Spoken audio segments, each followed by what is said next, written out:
আজ আমি নিজের ইচ্ছা বা একটা শখ পূরণ করলাম নিজের টাকা দিয়ে। নিজের একটা ইচ্ছা পূরণ করতে পেরে আজ আমি ভীষণ খুশি। সকালে খাওয়া দাওয়া করে বেরিয়ে পড়েছিলাম নিজের একটা শখ পূরণ করার জন্য। জানি শখের দাম লাখ টাকা, তবে শখ তো শখই হয়, সেটাই পূরণ করার জন্য বেরিয়ে পড়েছিলাম করিমপুর যাবার উদ্দেশ্যে। তারপর অটো এবং বাসে করে চলে এলাম করিমপুরে। তারপর আমরা চলে এলাম এই দোকানে। যখন থেকেই আমার অ্যাকাউন্টে একটু সমস্যা হয়েছিল তখন থেকেই তোমরা অনেকেই আমাকে কমেন্ট করে বলেছো একটা আইফোন নেওয়ার জন্য। তবে আইফোনের মতো দামি ফোন কখনো নিতে পারবো বা কখনো পারবো কিনা এটা নিয়েও অনেক অনিশ্চয়তা ছিল। তারপর সবকিছু মাথায় রেখে বেরিয়ে পড়েছিলাম একটা ভালো ফোন কেনার জন্য। তবে হ্যাঁ, টাকাটাও ম্যাটার করে, সব দিকে ভেবে চিন্তেই আমাকে নিতে হবে। তারপর দোকানদার দাদাকে বলছিলাম সমস্ত রকমের ফোন দেখাতে। নতুন নতুন যে ধরনের অ্যান্ড্রয়েড ফোন থেকে শুরু করে আইফোন ছিল সবকিছুই আমাকে দেখাচ্ছিল। যাই হোক, সবকিছু তো দেখতে ভালোই লাগছিল, তবে জিনিস যেমন দামও তেমন, শখও যেমন, তার জন্য অর্থও তেমন।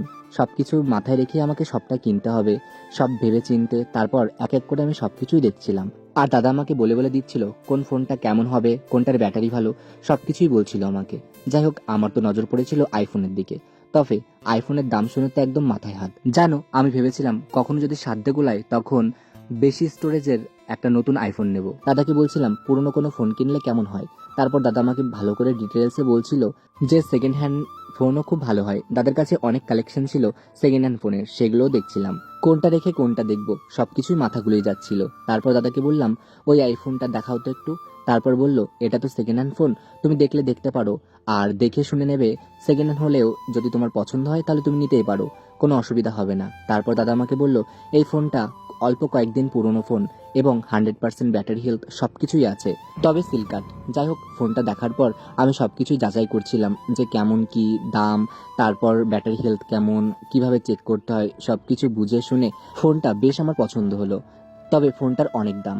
যাই হোক, আমি তো কিছু টাকা গুছিয়ে নিয়ে এসেছিলাম, তবে তার থেকে একটু অধিক হয়ে যাচ্ছিল। সব ভেবেচিন্তে ভাবলাম যাক, এই ফোনটাই আমি নেব, এটাই আমার সব থেকে বেশি পছন্দ হয়েছে। সেকেন্ড হ্যান্ড ফোন তো কি আছে, কোনোদিন যদি তোমাদের ভালোবাসার জন্য আমি তেমন পরিমাণে অর্থ জোগাড় কোনোদিন করতে পারি তাহলে তখন একটা নতুন ফোনও নেব। তবে আইফোনের মতো দামি ফোন এখন আমাকে সেকেন্ড হ্যান্ড নেওয়াই উচিত, এটা আমার মনে হলো। এই দোকানে আইফোন থেকে শুরু করে সমস্ত ধরনের অ্যান্ড্রয়েড ফোন নতুন থেকে সেকেন্ড হ্যান্ড সবকিছুই পাওয়া যাবে। তোমরা অবশ্যই দোকানে একবার ভিজিট করো। যাই হোক, এই ফোনটা আমার অনেক পছন্দ হয়েছে। তারপর দাদার সঙ্গে কথা বলে টাকার যে ব্যাপারটা ছিল সেটাও মিটিয়ে নিলাম। আসলেই আমি যে পর্যন্ত ভেবে এসেছিলাম যে টাকা লাগবে তার থেকে অধিকই লেগেছে। যাই হোক, আমি আইফোন 17 নিলাম, আর এটা 256 জিবি। যদিও আমার একটু বেশি স্টোরেজের একটু খুবই দরকার ছিল, তবে কিছু করার নেই, পরে কখনো সামর্থ্য জোগালে তখন আমি অবশ্যই নেব। যাই হোক, তারপর আমি টাকাগুলো মিটিয়ে নিচ্ছিলাম।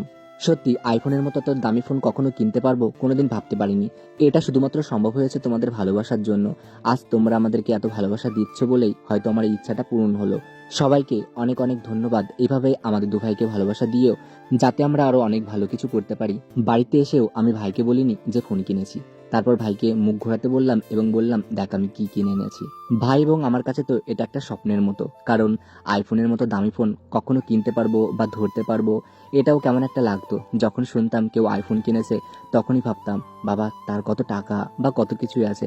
যাই হোক, অনেকে কাজের সূত্রেও কেনে, যেমন আমার অ্যাকাউন্ট ভালো থাকার সুবিধার্থে বা ভালো কাজ হওয়ার সুবিধার্থেই আমি ফোনটা কিনেছি। জানি এরপরেও তোমরা হয়তো কিছু বাজে কমেন্ট করবে, তবে দেখো কাজের সূত্রে কেনা হয়েছে।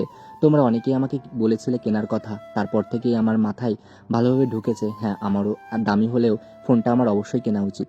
যাই হোক, আসার পথে মায়ের জন্য একটা মালা নিয়ে এসেছিলাম। মায়ের আশীর্বাদ আছে বলেই হয়তো এই পর্যন্ত পৌঁছাতে পেরেছি। সবশেষে আমার মনে হলো যে এই বয়সেই যদি নিজের শখগুলো পূরণ না করতে পারি তাহলে এরকম দিন কাটতে কাটতে যখন শেষের বয়সে ওষুধ এবং বিভিন্ন জায়গায় ডাক্তার দেখাতে যেতে হবে তখন আর এই শখ আর ইচ্ছা করবে না। তাই বর্তমান সময়ে খেয়ে পড়ে বেঁচে থাকার পাশাপাশি আমাদের শখগুলো এখনই পূরণ করা উচিত। তোমাদের কি মতামত জানিও।